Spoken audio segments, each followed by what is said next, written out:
Hoje no nosso videocurso, os alunos da Universidade, o professor Arthur Ingrácio da Silva Sal, irão falar sobre o modernismo no Brasil, que teve como principal marco a fundação da Semana de Arte Moderna. A Semana de Arte Moderna de 1922, realizada em São Paulo, no Teatro Municipal do 1 de fevereiro, teve como principal propósito renovar, transformar o contexto artístico e cultural urbano, tanto na literatura quanto nas artes plásticas, na literatura e na música. Mudar, subverter uma arte essencialmente brasileira, embora com sintonia com as novas tendências europeias. Era basicamente a intenção dos modernistas. Durante uma semana na cidade entrou em plena evolução cultural, sob a inspiração de novas linguagens e experiências artísticas de uma liberdade criadora sem igual. E com o consequente rompimento com o passado, novos conceitos foram difundidos e despontaram novos talentos como de Anita Malfatti na pintura, Mário Oswaldo de Andrade na literatura e Vitor Brecht na escultura. O movimento modernista eclodiu em um contexto repleto de agitações políticas, sociais, econômicas e culturais. Em meio a este redemoinho histórico, surgiram as vanguardas artísticas e linguagens liberadas de regras e de disciplinas. A semana, como toda inovação, não foi bem acolhida pelos tradicionais paulistas, e a crítica não poupou esforço para destruir suas ideias. Em plena vigência da República Velha, encabeçada por oligarcas do café e da política conservadora, que então dominava o cenário brasileiro. A elite, habituada aos modelos estéticos europeus mais arcaicos, sentiu-se violentada em sua sensibilidade e afrontada em suas preferências artísticas. A nova geração intelectual brasileira sentiu a necessidade de transformar os antigos conceitos do século XIX. Embora o principal centro de incentivação seja, nesta época, a literatura, particularmente a poesia, movimentos como futurismo, cubismo e impressionismo começavam a influenciar os artistas brasileiros. Anita Malfatti trazia da Europa em sua bagagem experiências vanguardas que marcaram intensamente o trabalho desta jovem, que em 1917 realizou a que ficou conhecida como a primeira exposição do modernismo brasileiro. Este evento foi alvo de escândalos e críticas ferozes de Monteiro Lobato, provocando assim o nascimento da Semana de Arte Moderna. Vamos para um rápido comercial. Roda o VT.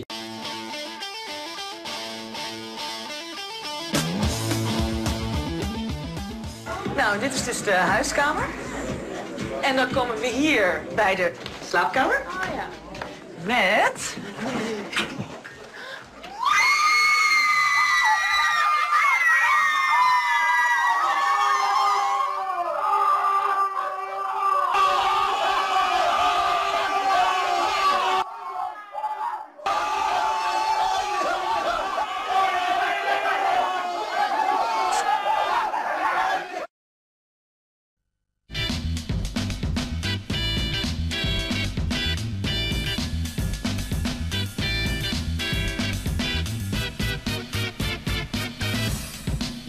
Yo, funky mama, you're looking at me.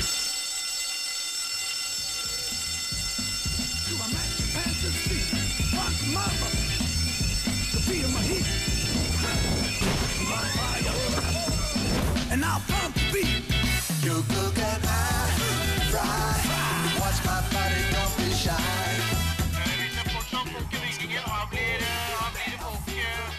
Pappa.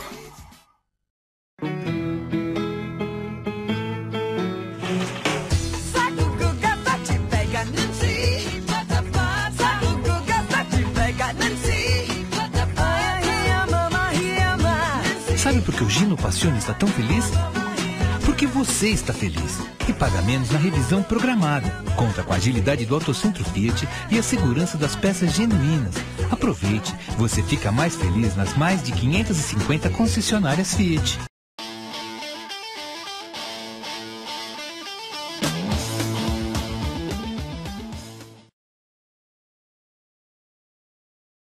Em 1913, sementes do modernismo já estavam sendo cultivadas.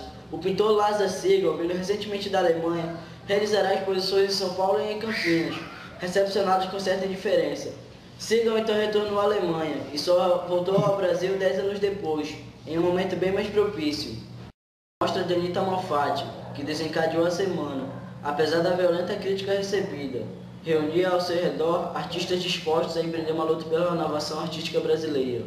A exposição de artes plásticas da Semana de Arte Moderna foi organizada por Di Cavalcante e Rubens Borba de Moraes, mas também contou com a colaboração de Ronald de Carvalho, do Rio de Janeiro. Após a realização da semana, alguns dos artistas mais importantes retornaram para a Europa, enfraquecendo o movimento.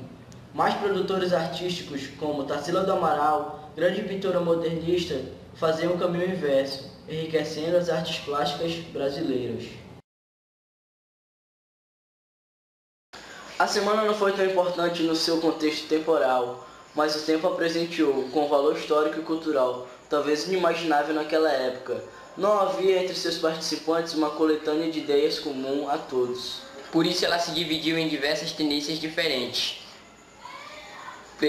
todas pleiteando a mesma herança. Entre elas o movimento Pau Brasil, o movimento Verde e Amarelo e o grupo da ANTA, o movimento antropofágico. Os principais meios de divulgação dessas novas ideias eram a revista Claxon e a revista de antropofagia, que não é coisa. O principal legado da Semana de Arte Moderna foi libertar as artes brasileiras de reproduções na área criativa de padrões europeus e dar início à construção de uma cultura essencialmente nacional.